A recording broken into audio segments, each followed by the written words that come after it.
ಥರ production house start ಮಾಡಬೇಕು ಅನ್ನೋ ಕನಸು ಸ್ಟಾರ್ಟ್ ಆಗಿದೆ. ಒಳ್ಳೇದು ಅಂತ ಖುಷಿ ಪಡ್ರಿ ರೀ, ಮಾಡಿದ್ದೀರಾ ಅಲ್ಲ ಒಳ್ಳೇದಲ್ವೇನ್ರಿ, ಧೈರ್ಯ ಮಾಡಿದೀವಲ್ರಿ, ದುಡ್ಡು ಹಾಕಿ ಖುಷಿ ಪಡ್ರಿ. ಮೇಡಮ್, ನಿಮಗೆ ಬೇರೆ ಬೇರೆ ಮಾಡ್ಬೋದಿತ್ತು ಬಿಸ್ನೆಸ್ಸು, ಇನ್ನೇನೋ ಮಾಡ್ಬೋದಿತ್ತು, ಬಟ್ ಪ್ರೊಡಕ್ಷನ್ನೇ ಯಾಕೆ ನಿರ್ಧಾರ ಅಂತ? ಅದೇ ಮಾಡಬೇಕು, ಯಾಕೆಂದರೆ ಎಲ್ಲಿಂದ ಊಟ ಮಾಡಿರ್ತೀವಿ ಅಲ್ಲಿಗೆ ಏನಾದ್ರು ಕೊಡಬೇಕಲ್ಲ.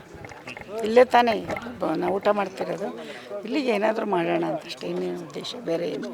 ಈ ಥರ ನಿರ್ಮಾಣ ಸಂಸ್ಥೆ ಮಾಡ್ತೀನಿ ಅಂದಾಗ ಯಶೋರ್ ಕಡೆಯಿಂದ ಬಂದಂತ ಉತ್ತರ ರಿಯಾಕ್ಷನ್ ಏನು? ಎಷ್ಟು ಆರಾಮಾಗಿರೋಗಮ್ಮ, ನಿಂಗೆ ಯಾಕಮ್ಮ ಅಂತಾರೆ. ಅಮ್ಮ ನೀನು ಆರಾಮಾಗಿ ಹೋಗಮ್ಮ, ಆರಾಮಾಗಿರೋಗಮ್ಮ ಮಾಡು ಅಂತ. ಏನಂದ್ರು? ರಾಧಿಕಾ ಅವಳು ಆ ಥರ ಎಲ್ಲ ಮಾತಾಡಲ್ಲ ಪಾಪ, ಅವಳಿಗಿನ್ನೂ ಅಷ್ಟೊಂದು ಪಾಪ ಹೇಳಲ್ಲ ಅವಳು. ನೋಡೋಣ ಇನ್ನು ಮುಂದೆ ಅತ್ತೆ ಚೆನ್ನಾಗಿ ಮಾಡೋರೆ ಅಂತ ಗುಡ್ ಅನ್ನಿಸ್ಕೋಬೇಕು ಅಂತ ನಮಗೆ.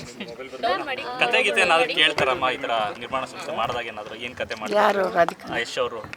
ಯಶ್ಗೆ 100 ಕೆಲಸ ಇರುತ್ತೆ ರೀ, ನಮ್ದು ಕೇಳೋಷ್ಟು ಪುರ್ಸತ್ತಿರಲ್ಲ. ನಿಧಾನಕ್ಕೆ ನೋಡ್ತಾ ಇರ್ತಾನೆ, ತಪ್ಪು ಮಾಡಿದ್ರೆ ಹೇಳ್ತಾನೆ, ಚೆನ್ನಾಗಿ ಮಾಡಿದ್ರೆ ಗುಡ್ ಅಂತಾನೆ. ಈ ಕಂಟೆಂಟ್ ಏನಾದರೂ ತೋರಿಸಿದ್ರ? ಪೋಸ್ಟರ್ ಆಗಲಿ ಅಥವಾ ಏನಾದರೂ ಟೀಸರ್ ಆಗಲಿ, ಅದ್ಯಾವುದು ತೋರಿಸಿಲ್ಲ? ನಾವು ಏನೇ ಮಾಡಬೇಕಾದ್ರೂ ಎಸ್ ಅಂದು ಚೆನ್ನಾಗಿದೆ ಅಂತ ಅವನ ಹತ್ರ ಅನ್ನಿಸ್ಕೊಳ್ಳೋ ಚಪ್ಪಲ ಅಷ್ಟೇ ನಮಗೆ, ಅಷ್ಟು ಬಿಟ್ಟರೆ ಬೇರೆ. ಮೇಡಮ್, ಕತೆ ಸಾಕಷ್ಟು ಬಂದಿದೆ ಅಂತ ಹೇಳಿದ್ರಿ, ಪರ್ಟಿಕ್ಯುಲರ್ ಈ ಕತೆನ ನಿಮಗೆ ಇಷ್ಟ ಆಗೋಕ್ಕೆ ಕಾರಣ ಏನು ಅಂತ? ನಾನು ಹಳ್ಳಿಯವಳಲ್ವಾ, ಹಳ್ಳೀಲಿ ಏನು ನಡೆಯುತ್ತೆ ಅಂತ ಗೊತ್ತಿರುತ್ತಲ್ವ, ಆ ಥರ ಹತ್ರ ಇರೋದ್ರಿಂದ ಒಪ್ಕೊಂಡು. ಇವತ್ತು ದಿನ ನೀನೇನು ಇಷ್ಟಪಡ್ತೀಯಮ್ಮ, ಅದೇ ಥರ ರಿಯಲಿಸ್ಟಿಕ್ ಆಗಿದೆ ಕತೆ. ಮೇಡಮ್, ಈಗಿನ ಕನ್ನಡ ಚಿತ್ರರಂಗದ ಪರಿಸ್ಥಿತಿ ನೋಡಿದಾಗ ಅಂದರೆ ಸಿನಿಮಾಗಳು ಚೆನ್ನಾಗಿ ಬರ್ತಿಲ್ಲ ಅನ್ನೋ ಒಂದು ಮಾತು ಕೇಳಿ ಬರ್ತಿದೆ. ಸೊ ಈ ಪರಿಸ್ಥಿತಿನಲ್ಲಿ ನೀವು ಸಿನಿಮಾ ಮಾಡಿದ್ದೀರಾ, ಸೊ ಆ ಸವಾಲುಗಳನ್ನ ಎದುರಿಸೋಕ್ಕೆ ರೆಡಿ ಆಗಿದ್ದೀರಾ ಏನು ಅಂತ? ಮತ್ತು ಇದನ್ನು ನೋಡಿದಾಗ ಏನು ಅನಿಸುತ್ತೆ ನಿರ್ಮಾಪಕ ಇದೆಲ್ಲ ನೋಡಿದಾಗ? ಇಲ್ಲ, ಸಿನಿಮಾ ಚೆನ್ನಾಗಿ ಕೊಟ್ಟರೆ ಜನ ನೋಡ್ತಾರೆ, ನೋಡಿಲ್ಲ ಅನ್ನೋ ಸಿನಿಮಾ ಯಾವುದೂ ಇಲ್ಲ. ನಾವು ಹಳೆ ಕಾಲದಲ್ಲಿ ಅಣ್ಣವ್ರ ಸಿನಿಮಾ ನೋಡ್ಕೊ ಬಂದಿದ್ದೀವಿ, ಇವತ್ತು ಅಣ್ಣವ್ರ ಸಿನಿಮಾ ಹಾಕೊಂಡು ನಾವು ನೋಡ್ತೀವಿ. ಬಟ್ ನಿಮಗೆ ಮನೇಲಿ ಏನು ನಡೆಯುತ್ತೆ, ನಮ್ಮ ಮನೇಲಿ ಏನಾಗುತ್ತೆ, ಯಾವ ಕತೆ ಏನು ಎಲ್ಲ ರಿಯಲಿಸ್ಟಿಕ್ ಆಗಿದ್ದರೆ ನೋಡೇ ನೋಡ್ತಾರೆ. ಈಗ ನಾವೇನಕ್ಕೆ ಹೋಗ್ತೀವಿ, ಚೆನ್ನಾಗಿದೆ ಅಂತ ಹೋಗ್ತೀವಿ, ಅದೇ ಥರ ನಾವು ಸಿನಿಮಾ ಕೊಡಬೇಕು ಅಲ್ವಾ? ನಿಮ್ಮ ಮೊಮ್ಮಕ್ಕಳನ್ನ ಈ ಪ್ರೊಡಕ್ಷನ್ ಹೌಸ್ ಮೂಲಕ ಲಾಂಚ್ ಮಾಡೋ ಪ್ಲಾನ್ ಏನಾದ್ರು ಇದೆಯಾ? ಅದು ಇನ್ನೊಂದು 20 ವರ್ಷ ಆಗಲಿ ಆಮೇಲೆ ಹೇಳ್ತೀವಿ, ಇವಾಗ ಸದ್ಯಕ್ಕಿಲ್ಲ. 20 ವರ್ಷ ಆಗಿ ಮೊಮ್ಮಗ ಬಂದಾಗ ಹೇಳ್ತೀವಿ.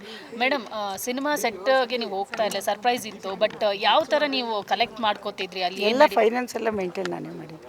ಅಲ್ಲ, ಸ್ಟೋರಿ ವಿಚಾರ, ಶೂಟಿಂಗ್ ವಿಚಾರ? ಸ್ಟೋರಿ ಸ್ಟಾರ್ಟಿಂಗಲ್ಲಿ ನೋಡಿದ್ನೇನಮ್ಮ, ಪ್ರೊಡಕ್ಷನ್ಸ್ಗೆ ಏನು ಖರ್ಚಾಗುತ್ತೆ ಅಂತ ಎಲ್ಲ ಲೆಕ್ಕ ಎಲ್ಲ ತೊಗೊಳ್ತೀವಿ ನಮ್ಮ, ಡೈಲಿ ಎಷ್ಟು ಖರ್ಚಾಗುತ್ತೆ ಅಂತ ಗೊತ್ತಿರುತ್ತೆ, ಅದನ್ನು ಮೇಂಟೈನ್ ಮಾಡಿದ್ವಿ ಅಷ್ಟೇ. ಕತೆ ವಿಚಾರಕ್ಕೆ ಅಥವಾ ಆರ್ಟಿಸ್ಟ್ಗಳ ವಿಚಾರವನ್ನು ಹೆಂಗೆ ತಿಳ್ಕೊ? ಎಲ್ಲ ಡೈಲಿ ವಿಷಯ ಬರ್ತಿತ್ತು, ಇವ್ರು ಬೇಡ ಇವ್ರು ಬೇಕು, ಇವರು ಅಷ್ಟೇ, ಸಿಂಪಲ್. ಈಗ ಬೇರೆ ಕತೆಗಳಿಗೆ ಅಂದರೆ ಈಗಷ್ಟೇ ವೇದಿಕೆನೇ ಹೇಳಿದ್ರೆ ನೆಕ್ಸ್ಟ್ ಸಿನಿಮಾ ಶರಣ್ ಅವ್ರಿಗಿರುತ್ತೆ ಅಂತ, ಎಷ್ಟು? ಅದು ನಮ್ಮ ಶರಣ್ ಫ್ಯಾನ್ ನಾನು, ಅಂದರೆ ಶರಣ್ ಮೊದಲಿಂದ ಫಸ್ಟ್ ಸಿನಿಮಾ ಶರಣ್ಗೆ ಅಂತಲೇ ಇದ್ದಿದ್ದು. ಬಟ್ ನನಗೆ ನಂಬಿಕೆ ಇರಲಿಲ್ಲ, ಅವರು 100 ಸಿನಿಮಾ ಮೇಲೆ ಮಾಡಿದ್ದಾರೆ, ಅವ್ರಿಗೆ ಮಾಡ್ತೀವೋ ಇಲ್ವೋ, ಫಸ್ಟ್ ಒಂದು ಹೊಸಬ್ರಿಗೆ ಮಾಡೋಣ ಅಂತ ಮಾಡಿದ್ದು. ಪೃಥ್ವಿ ಎಂಬಾರು ಒಳ್ಳೆ ಸಿನಿಮಾಗಳು ಕೊಟ್ಟಿದ್ದಾರೆ, ನಂಗೆ ಅದ್ರ ಐಡಿಯಾ ಇರಲಿಲ್ಲ. ನಮ್ಮ ಡೈರೆಕ್ಟ್ರು ಸೆಲೆಕ್ಟ್ ಮಾಡಿದ ಮೇಲೆ ಗೊತ್ತಾಯಿತು. ಪೃಥ್ವಿ ಎಂಬಾರು ಒಳ್ಳೆ ಆ್ಯಕ್ಟ್ರು, ಎಲ್ಲೋದ್ರೂ ಅವ್ರ ಬಗ್ಗೆ ಒಳ್ಳೇದು ಹೇಳಿದ್ದಾರೆ ನಮ್ಮ ಹತ್ರ, ತುಂಬ ಒಳ್ಳೆ ಹುಡುಗ, ಒಳ್ಳೆ ಅಂತೆಲ್ಲ ಹೇಳಿ. ಸೆಟ್ ವಿಸಿಟ್ ಅಂತ ಹೋಗಲೇ ಇಲ್ವಾ ನೀವು? ನಾನು ಹೋಗಿಲ್ಲ. ಮೇಡಮ್, ಟಾಕ್ಸಿಕ್ ಬಗ್ಗೆ ಹೇಳೋದಾದ್ರೆ ಎಲ್ಲರೂ ಎಕ್ಸ್ಪೆಕ್ಟ್ ಮಾಡ್ತಿದ್ದಾರೆ. ಟ್ಯಾಕ್ಸಿಗೆ ಸೆಟ್ಟಿಗೂ ಹೋಗಿಲ್ಲ, ಟ್ಯಾಕ್ಸಿಗೂ ನೋಡಿಲ್ಲ. ನನ್ನ ಮಗ ಎಲ್ಲ ಮಾಡ್ತಾನೆ, ಅವನಿಗೆ ಧೈರ್ಯ, ಗುಡ್ ಅವನ ಬಗ್ಗೆ ಹೇಳ್ಬೇಕಾ? ಹೇಳಿ ಅಮ್ಮ, ಹೇಳಿ. ಅಲ್ಲಲ್ಲ, ಅವನ ಬಗ್ಗೆ ನಿಮಗೆ ಬಿಡಿಸಿ ಹೇಳ್ಬೇಕಾ? ನನಗಿನ್ನ ಅವನು ಅದರಲ್ಲಿ 100 ಮೈಲೇ ದೂರ ಇದ್ದಾನೆ.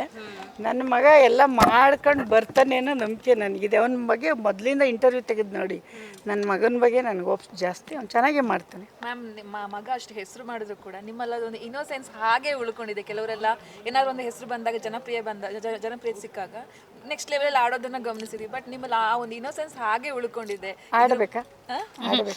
ಹಂಗೆ ಆಗ್ಬೇಕಾ? ಅದು ಖುಷಿ ಆಗುತ್ತೆ ಮ್ಯಾಮ್. ಅದೇ ಆಗಬಾರ್ದು, ಅದೇ ಒಳ್ಳೆತನ. ನಾವು ಅಣ್ಣವ್ರ ಫ್ಯಾನು, ಎಷ್ಟು ಫ್ಯಾನ್ ಅಲ್ಲ, ಬೇರೆ ಹಂಗಾಗಿ ಅಣ್ಣವ್ರನ್ನ ಫಾಲೋ ಮಾಡೋದೇನು, ಅಣ್ಣವ್ರ ಥರ ಸಿಂಪ್ಲಿಸಿಟಿ ಫಾಲೋ ಮಾಡಿದ್ವಿ. ಮೇಡಮ್, ರಾಮಾಯಣದಲ್ಲೂ ಕೂಡ ರಾವಣ ಪಾತ್ರ ಮಾಡ್ತಾ ಇದ್ದಾರೆ, ಸೊ ಇದ್ರ ಬಗ್ಗೆ ಆ ಒಂದು ಪೋಸ್ಟರ್ಸ್ ರಿಲೀಸ್ ಆದಾಗೆಲ್ಲ ನಿಮಗೆ ಹೆಂಗೆ ಅನಿಸ್ತಿತ್ತು ಅಂತ ಹೇಳಿ? ನೋಡಿದ್ದೀನಿ, ಅವನೇ ಸೆಲೆಕ್ಟ್ ಮಾಡ್ಕೊಳ್ಳೋದು, ಅದೆಲ್ಲ ಮಾಡಬೇಕು, ಎಲ್ಲ ಥರ ರಿಯಲಿಸ್ಟಿಕ್ ಆಗಿ ಇರಬೇಕು. ನೋಡಿದೆ ಫಸ್ಟ್ ಅವ್ನು ದೇವ್ರ ಪಾತ್ರ ಮಾಡ್ತಿರೋದು, ಮಾಡ್ತಾನೆ ಅದೆಲ್ಲ. ಅವನಿಗೆ ವಿಲನ್ ರೋಲ್ ಓಕೆನಾ ರಾವಣ? ನನಗೆ ಅವ್ನು ವಿಲನ್ನಾಗಿ ನೋಡೋಕ್ಕೆ ಇಷ್ಟ. ಅವ್ನು ರಿಯಲ್ ಲೈಫಲ್ಲಿ ಮನೇಲಿ ವಿಲನ್ನೇ ನನಗೆ. ಹಾಸನಕ್ಕೆ ಬರ್ತಿರ್ತಾರಾ? ಅಲ್ಲ, ಸುಮ್ಮನೆ ನಾವಿಬ್ಬರು ವಿಲನ್ ಥರ ಆಡ್ತಿರ್ತೀವಿ ಅಂತ. ಬರ್ತಾನೆ, ಯಾಕೆ ಬರಲ್ಲ?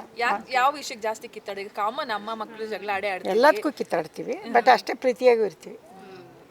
ಮೇಡಮ್, ಇಂಡಸ್ಟ್ರಿಗೆ ನಿರ್ಮಾಪಕಿಯಾಗಿ ಬರ್ತೀರಾ ಅಂತ ಕ್ಲೂ ಕೂಡ ಕೊಟ್ಟಿರಲಿಲ್ಲ, ಅದೇ ರೀತಿ ರಾಜಕೀಯಕ್ಕೆ ಏನಾದರೂ ಕ್ಲೂ ಇಲ್ಲದೆ ಬರ್ತೀರಾ ಹೇಗೆ? ಈಗ ಯಾಕಮ್ಮ ಅದು ಬೇಕಾದು? ಈಗ ಇರೋದು ಮಾತಾಡೋಣ, ಮುಂದೆ ಏನಾಗುತ್ತೆ ಅಂತ ಗೊತ್ತಿರಲಿ. ನೀನು ಮದುವೆ ಆಗಿದೆಯಮ್ಮ? ಇಲ್ಲ. ಅಲ್ವಾ? ಯಾವ ಥರ ಹುಡುಗ ಸಿಗ್ತಾನೆ ಹೇಳಮ್ಮ, ಹೇಳ್ತೀಯಾ? ಇಲ್ಲ ಅಲ್ವಾ? ಕ್ಯಾಮ್ರಾ ಆಫ್ ಆದ್ಮೇಲೆ ಹೇಳ್ತೀನಿ. ಅಲ್ಲ ಮತ್ತೆ ಹಂಗೆ ನಾನು ಹೇಳ್ತೀನಿ ಮತ್ತೆ ಅಲ್ವೇನ್ರಿ, ಮುಂದಿಂದ ಯಾರು ಹೇಳ್ತಾರೆ, ಇವತ್ತಿನ ಭವಿಷ್ಯ ಹೇಳ್ಬೇಕು. ಹಾಗೆ ನಿಮ್ಗೆ ಹೆಸರು ಇದೆ ಈಗ, ಒಳ್ಳೆ ಬ್ಯಾನರ್ ಇಂದ ನನಗೆ ಅವ್ರ ಹೆಸರು ಬೇಡ, ನಾನೇನಾದ್ರು ಹೆಸರು ಮಾಡಿ ತಾವು ಹೆಸರು ಮಾಡ್ತಾ ಇದ್ದೀರಾ ಈಗ, ಅಂದ್ರೆ ಅಷ್ಟೇ. ಇನ್ನು ಈಗ ಬಂದಿದ್ದೀನಿ. ಹೀಗೆ ಥಿಯೇಟರ್ಗಳ ಕಡೆ ಸ್ವಲ್ಪ ಗಮನ ಕೊಡಿ. ಮಾಡೋಣ ನಮ್ಮ ಕೈಲಿ ದೇವ್ರು ದುಡ್ಡು ಕೊಟ್ಟರೆ ನಾವು ಅದೇ, ನನ್ನ ಮಗ ಮಾಡಿಲ್ವೇನ್ರಿ ಎಷ್ಟೊಂದು ಕೆಲಸ, ಹಂಗೆ ನಾವು ಮಾಡೋಣ. ದೇವ್ರು ಜನ ಇಷ್ಟಪಡಲಿ ಸಿನಿಮಾನ. ಖಂಡಿತ ಆಗುತ್ತೆ ಮೇಡಮ್. ಜನ ಸಿನಿಮಾ ನೋಡಿದ್ರೆ, ಜನ ನಮ್ಗೆ ಹರಿಸಿದ್ರೆ ನಾವು ಮತ್ತೆ ವಾಪಸ್ ಜನಕ್ಕೆ ಕೊಡ್ತೀವಿ. ನಾವು ಮನೆಗೆ ತೊಗೊಂಡೋಗಿ ನನ್ನ ಮಕ್ಳಿಬ್ಬರು ಸೆಟ್ಲ್ ಆಗೋರೆ, ನಮಗೇನು ದುಡ್ಡು. ಬೇರೆಯವ್ರನ್ನ ಒಂದು ಸ್ವಲ್ಪ ಒಳ್ಳೆತನವಾಗಿ ಕೆಲಸ ಮಾಡೋಣ. 100% ಕಾನ್ಫಿಡೆನ್ಸ್ ಇದೆ ಮೇಡಮ್, ಖಂಡಿತ ಮಾಡೇ ಮಾಡ್ತೀರಾ. ಒಳ್ಳೇದು ಅಷ್ಟು ಹೇಳಿದ್ರೆ. ಯಶ್ ಅವ್ರು ನೋಡೋದು ಬೇಡ, ನೀವೆಲ್ಲ ನೋಡಿ, ನೀವೆಲ್ಲ ನೋಡಿ ಗುಡ್ಡ ಅಂದರೆ ಯಶ್ ಚೆನ್ನಾಗಿ ಮಾಡೋರೇನಪ್ಪ, ಅಮ್ಮ ಹೋಗ್ರಪ್ಪ ನೋಡಿ ಅಂತಾರೆ. ಯಾವಾಗ ರಿಲೀಸ್ ಪ್ಲಾನ್ ಇಟ್ಕೊಂಡಿದ್ದೀರಿ? ಅದು ಹೇಳ್ತೀವಿ, ಸದ್ಯದಲ್ಲಿ ಹೇಳ್ತೀವಿ. ಇನ್ನೂ ಸ್ವಲ್ಪ ಪ್ಲ್ಯಾನ್ ನಡೀತಾ ಇದೆ. ದೊಡ್ಡವ್ರ ಸಿನಿಮಾ ಎಲ್ಲ ಬರುತ್ತಲ್ಲಮ್ಮ, ಅವರೆಲ್ಲ ಬಂದು ಹೋಗಲಿ, ಆಮೇಲೆ ನಾವು ಚಿಕ್ಕ ಸಿನಿಮಾದವ್ರು ಬರೋಣ, ಅವ್ರದ್ದೆಲ್ಲ ಒಳ್ಳೊಳ್ಳೆ ಸಿನಿಮಾ ಬರಲಿ. ಹೇಳೋಕ್ಕಾಗಲ್ಲ, ಬರ್ಬೋದಮ್ಮ, ಯಾಕೆ ಬರೋಕ್ಕಾಗಲ್ಲ, ಯಾರು ಏನು ಬೇಕಾದ್ರೂ ಆಗ್ಬೋದಲ್ವಾ, ಅದು ನಮಗಿರ್ಬೇಕು ದಿಲ್ಲು. ಒಂದಿನ ಬರೋಣ ಎಷ್ಟು ಎದುರುಗಡೆನೂ, ಮತ್ತು ಅಷ್ಟಿರದೆ ಯಾಕೆ ಬರ್ಬೇಕು ಈ ಜಾಗಕ್ಕಲ್ವಾ, ಬರೋಣ ಬಿಡಿ, ಅಮ್ಮ ಮಗ ಒಂದಿನ ಫೈಟ್ ಮಾಡೋಣ.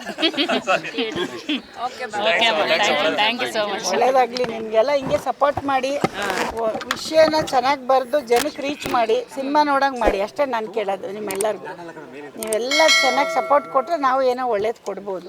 ಇವತ್ತು ಎಷ್ಟು ಮಾಡಿದ್ದಾರೆ ನೋಡಿದ್ದೀರಲ್ಲ, ಎಷ್ಟು ಒಳ್ಳೊಳ್ಳೆ ಕೆಲಸ ಮಾಡಿ, ಹಂಗೆ ನಾವು ಖಂಡಿತ ಮಾಡ್ತೀವಿ. ಲೇಟೆಸ್ಟ್ ಹಾಗೂ ಇಂಟ್ರೆಸ್ಟಿಂಗ್ ಸುದ್ದಿಗಳಿಗಾಗಿ ಬಾಸ್ ಟಿವಿ ಕನ್ನಡ ಚಾನೆಲ್ನ ಸಬ್ಸ್ಕ್ರೈಬ್ ಮಾಡಿ, ಹಾಗೆಯೇ ಬೆಲ್ ಐಕಾನ್ ಪ್ರೆಸ್ ಮಾಡಿ. ಇದರ ಜೊತೆಗೆ ಫೇಸ್ಬುಕ್, ಇನ್ಸ್ಟಾಗ್ರಾಮ್, ಎಕ್ಸ್ನಲ್ಲೂ ಮಿಸ್ ಮಾಡದೆ ಫಾಲೋ ಮಾಡಿ.